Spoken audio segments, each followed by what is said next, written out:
মক্কায় সবাই মিলে আল্লাহ রাসূল সাল্লাল্লাহু আলাইহি ওয়াসাল্লামের বাড়িতে আমানত রেখে যেত। যেদিন রাতে আল্লাহ রাসূল সাল্লাল্লাহু আলাইহি ওয়াসাল্লাম হিজরত করবেন, ওই দিন রাতে উনি ওনার মেয়ের জামাতা সাইয়েদনা আলী রাদিয়াল্লাহু তাআলা আনহুকে এই আমানতদারিতার বিষয়গুলো বুঝিয়ে দিয়েছিলেন আর বলেছিলেন, আলী, এত মানুষের এত জিনিস আমার বাসায়, আজ রাতে আল্লাহ হিজরতের আদেশ দিয়েছেন, কিন্তু আমি তো এগুলো পৌঁছে দিতে পারবো না রে আলী। আমার জায়গায় তোমারে আমি এগুলোর আমানতদার বানিয়ে মক্কা থেকে মদিনায় হিজরতে চলে গেলাম। সাইয়েদনা আলী রাদিয়াল্লাহু তাআলা আনহু 3 দিন সময় নিয়েছেন এই আমানতগুলো পৌঁছাতে। কয়দিন? সুবহানাল্লাহ পড়তে পারলেন না? এত ভালোবাসতো মক্কার লোকেরা আল্লাহ রাসূল সাল্লাল্লাহু আলাইহি ওয়াসাল্লামকে। অনেকে ছিল কাফির আর মুশরিক, দল করতো আবু জাহেলের, দল করতো কার?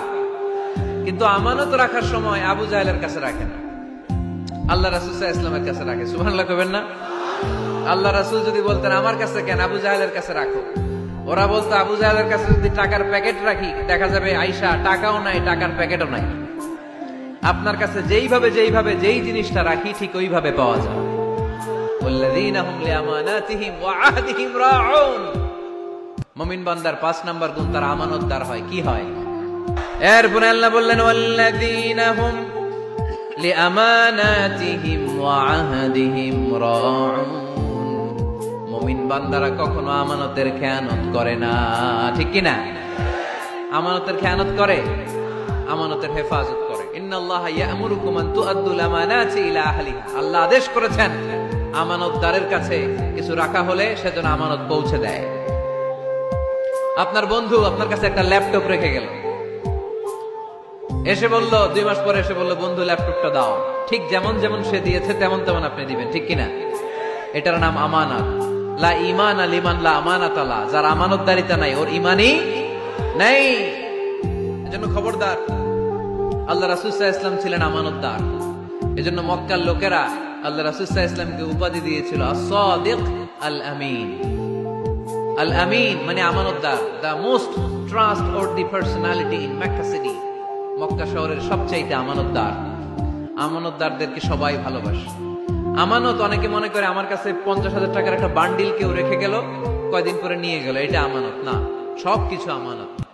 আপনার সম্পদ আছে, এই সম্পদ আপনার কাছে আমানত রেখেছে কে? আপনার স্ত্রী আছে, এই স্ত্রী আপনার কাছে আমানত। আপনার সন্তান আপনার আমানত। আপনার ক্ষমতা আছে, এই ক্ষমতা আপনার কাছে আমানত। যিনি ইমাম সাহেবের কাছে মসজিদ আমানত। যিনি চেয়ারম্যান সাহেব, ওনার কাছে ওনার ইউনিয়ন পরিষদ আমানত, ঠিক কিনা?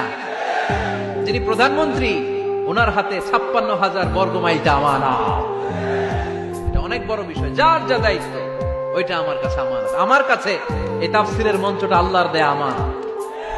যে হাফেজে কোরআন, তার সিনার ভিতরে আল্লাহর কোরআনটা আমানত। ওয়াল্লাযীনা হুম লিআমানাতিহিম ওয়া আহদিহিম রাউন। যাকে আল্লাহ যেই নিয়ামত দিয়েছে সবটাই আমানত। মুমিন এই আমানতের খেয়ানত করে। আমানতের খেয়ানত করে যারা মুনাফিক, তাদের বৈশিষ্ট্য হচ্ছে ইযা আতুমিনা খানা। আমানত রাখলে খেয়ানত করে। এরকম আছে না নাই? আমরাও আমানতদার হব। সবাই বলেন ইনশাআল্লাহ।